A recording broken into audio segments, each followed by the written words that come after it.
Hello and welcome to another Divinity Original Sin video. This is a beginner friendly guide how to build a Hydra Aero mage from the character creation screen. We're going to be covering races, attribute points, skill points, gear, and how I personally would build from character creation screen. So which races make for the best Hydra / Aero mage? And I think there's a good number of options here. I think Sibyl makes for a very good mage because of the flesh sacrifice skill, 10% damage increase, and 1 additional AP.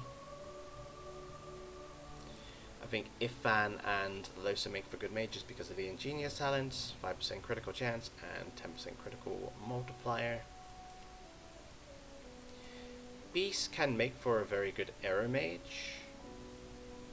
More so if you're leaning towards Aero because of Blinding School. Blinding School scales only off of the Aero fridge.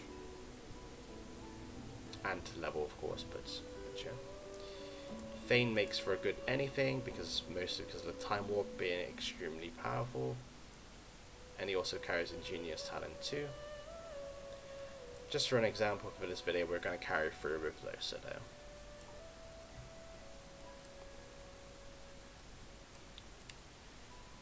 The build preset. Now this has bearing on two things. As you can see, Losa is holding a magical staff. The build preset determines the weapons inside of the chest on the Merryweather at the very beginning of the game. So as we have an enchanter build preset, inside of that chest we're going to find a staff. The other bearing it has on is recruitment. When it comes to recruiting your characters, if you were to recruit an enchanter, they will come with these spells, so just bear that in mind.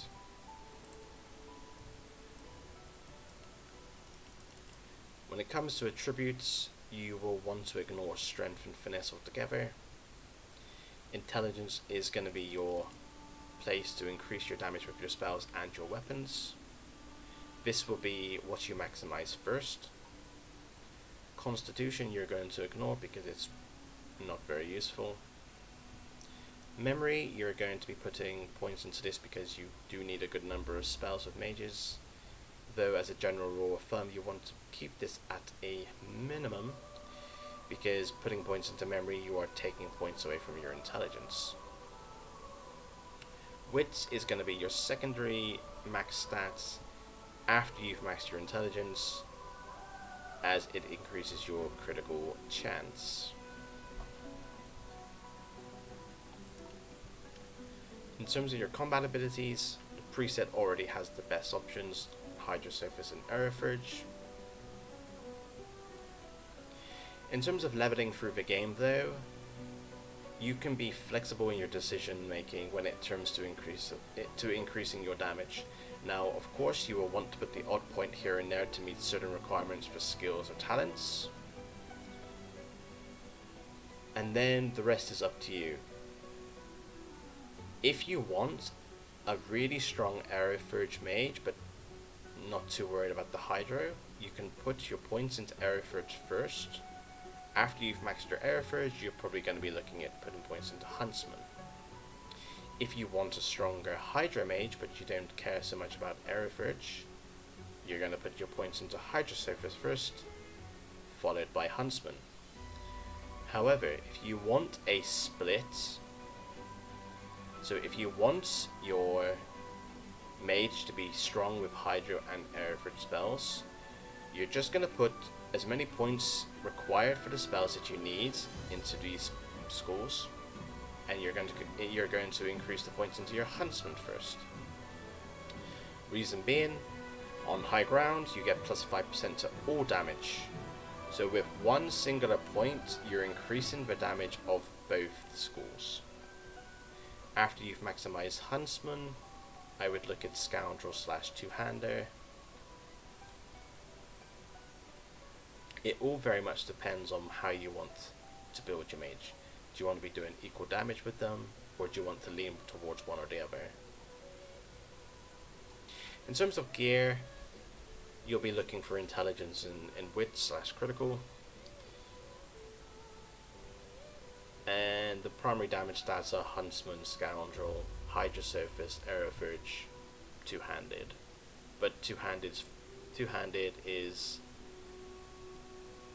a little bit later in the game, let's just say.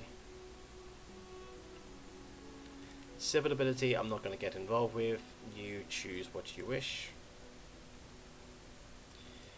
The skills are already set up perfectly. Rain works really well with the electric and the water, increasing the damage and creating surfaces and helping towards crowd control. And then you have a water magic attack and an electric magic attack. In terms of talents, my answer would be very different depending whether you had the magic mirror set on or off. If you have the magic mirror on, you can alternate it and change it as you go. Because there is a lot of different variations and it's all very subjective and it's all very much dependent on the gear that you pick up, I can't give you a definitive answer as to what to pick. However, what I will say is, if I am level 4 and I have the magic mirror on or off, I would be looking at having elemental affinity at level 4 along with executioner.